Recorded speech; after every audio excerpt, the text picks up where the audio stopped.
कृष्णम वंदे जगद्गुरुम। जीवन सुरताल से राजेंद्र अग्रवाल आपके सामने बहुत ही शानदार चीज़ लेकर की वास्तुशास्त्र और विवेक। इस प्रसंग को जानने से पहले मैं आप लोगों से निवेदन करता हूं कि जो चैनल पर पहली बार हैं आवश्यक रूप से चैनल को सब्सक्राइब करें और अपने पात्र साथियों को आवश्यक रूप से शेयर करें। वीडियो के अंत तक जरूर जाएं जिससे आपको कहानी का पूरा अंदाज़ा लग सके।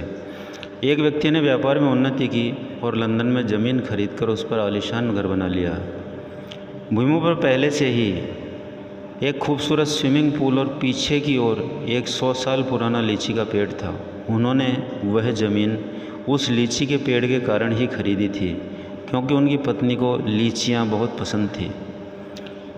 कुछ अरसे के बाद रिनोवेशन के समय उनके कुछ मित्रों ने सलाह दी उन्हें किसी वास्तुशास्त्र विशेषज्ञ की सलाह लेनी चाहिए। यद्यपि ऐसी बातों पर उसका विश्वास नहीं था, फिर भी मित्रों का मन रखने के लिए उन्होंने बात मान ली और हांगकांग से 30 साल से वास्तुशास्त्र के बेहद प्रसिद्ध मास्टर काओ को बुला लिया। उन्हें एयरपोर्ट से लिया। दोनों ने शहर में खाना खाया और उसके बाद वो उन्हें अपनी कार में ले अपने घर की ओर चल दिए। रास्ते में जब कोई कार उन्हें ओवरटेक करने की कोशिश करती है वो उसे रास्ता दे देते।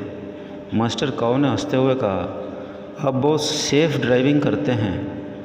उसने भी हंसते हुए प्रत्युत्तर में कहा, लोग अक्सर ओवरटेक तभी करते हैं जब उन्हें कुछ आवश्यक कार्य हो, इसलिए हमें उन्हें रास्ता देना चाहिए। घर के पास पहुंचते पहुंचते सड़क थोड़ी सकड़ी हो गई। उसने कार थोड़ी और धीरे कर ली। तभी अचानक एक हंसता हुआ बच्चा गली से निकला और तेज़ी से भागते हुए उनकी कार के आगे से सड़क पार कर गया। वो उसी गति से चलते हुए उस गली की ओर देखते रहे जैसे किसी का इंतज़ार कर रहे हों। तभी अचानक उसी गली से एक और बच्चा भागते हुए उनकी कार के आगे से निकल गया, शायद पहले बच्चे का पीछा करते हुए। मास्टर काओ ने हैरान होते हुए पूछा, आपको कैसे पता कि कोई दूसरा बच्चा भी भागते हुए निकलेगा? उसने बड़े सहज भाव में कहा, बच्चे अक्सर एक दूसरे के पीछे भाग रहे होते हैं और इस बात पर विश्वास करना संभव ही नहीं कि कोई बच्चा बिना किसी साथी के ऐसी चहल पहल और दौड़ भाग कर रहा हो। मास्टर काओ इस बात पर बहुत ज़ोर से हंसे और बोले कि निस्संदेह आप बहुत ही सुलझे हुए व्यक्ति हैं। घर के बाहर पहुंचकर दोनों कार से उतरे। तभी अचानक घर से पीछे की ओर 7-8 पक्षी बहुत तेज़ी से उड़ते हुए नजर आए। यह देखकर उसने मास्टर काओ से कहा कि यदि उन्हें बुरा न लगे तो क्या हम कुछ देर यहाँ रुक सकते हैं? मास्टर काओ ने कारण जानना चाहा। उसने कहा कि शायद कुछ बच्चे पेड़ से लीचियाँ चुरा रहे होंगे और हमारे अचानक पहुँचने से डर के मारे बच्चों में भगदड़ न मच जाए। इससे पेड़ से गिरकर किसी बच्चे को चोट भी लग सकती है। मास्टर काओ कुछ देर चुप रहे, फिर अपनी संयत आवाज़ से बोले, मित्र, इस घर को किसी वास्तुशास्त्र जांच और उपायों की आवश्यकता नहीं है। उसने बड़ी हैरानी से पूछा, ऐसा क्यों? मास्टर काओ ने कहा, जहां आप जैसे विवेकपूर्ण व आसपास के लोगों की भलाई सोचने वाले व्यक्ति विद्यमान होंगे वो स्थान या संपत्ति वास्तुशास्त्र नियमों के अनुसार बहुत पवित्र, सुखदायी और फलदायी होगी।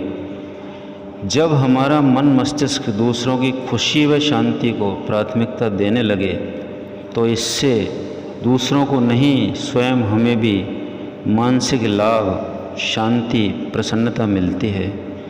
जब कोई व्यक्ति सदा स्वयं से पहले दूसरे का भला सोचने लगे तो अनजाने में ही उसे संतत्व प्राप्त हो जाता है, जिसके कारण दूसरों का भला हो रहा होता है वह उसे ज्ञानबोध मिल जाता है। भले ही हम प्रण न करें परंतु कोशिश अवश्य करें कि हम में भी ऐसे कुछ गुण विकसित हो जाएं।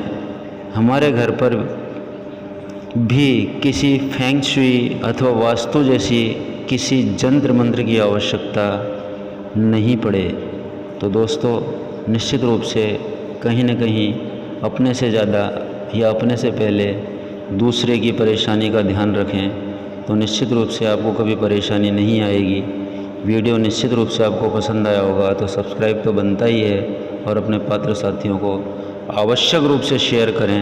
नमस्कार, धन्यवाद।